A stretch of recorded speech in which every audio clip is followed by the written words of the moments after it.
Bismillahirrahmanirrahim. Our next topic, lecture number 7, discuss the convergence or divergence of f of x is equal to e raised to power minus x sin of x on the interval 0 to plus infinity.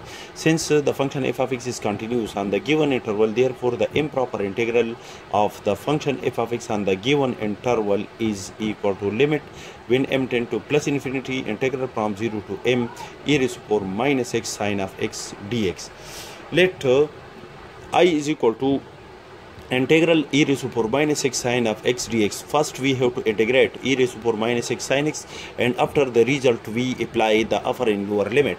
We have the result of integration is first function integral of the second, the integration of sin of x is minus cos x divided by the derivative of x with respect to x, minus the result of the integration of sin of x is minus cos of x divided by 1 multiplied by the derivative of the first function. First function is e raised to power minus x, and the product of this resultant, the integration of the product of these two results, and so on, which is equal to minus e raised to power minus x cos x divided by 1 minus multiplied by minus is equal to plus cos of x divided by 1 multiplied by e raised to power, the derivative of e raised to power minus x is e raised to power minus x multiplied by the derivative of the power minus x, and there is the whole result, the result of the whole result will be integrated.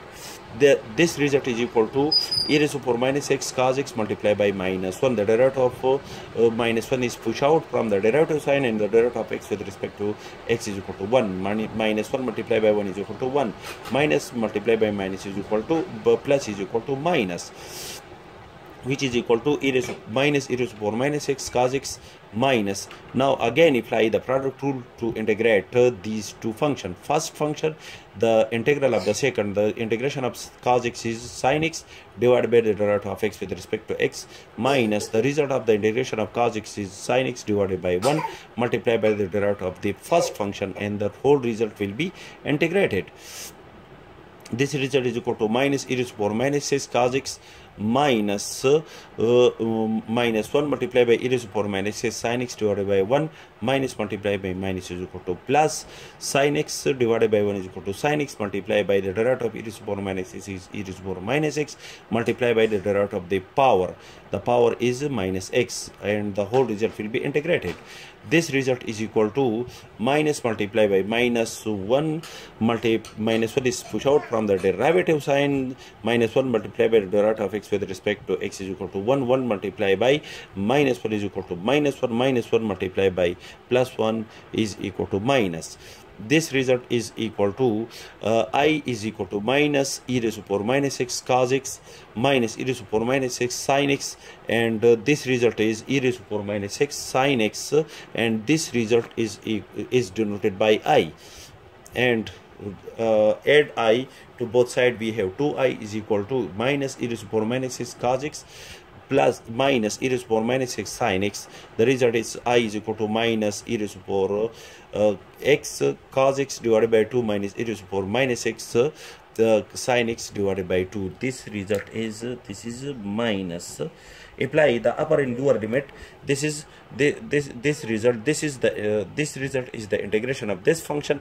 Now apply the upper and lower limit on this integration. Then equation number first become, when we apply the upper and lower limit, then equation number first becomes. Therefore, equation number first become, that is, integral from 0 to plus infinity f of x dx is equal to limit when m tend to plus infinity integral from 0 to m e raised to power minus x sin x, and the integration of e raised to power minus x sin x dx is the result is this one.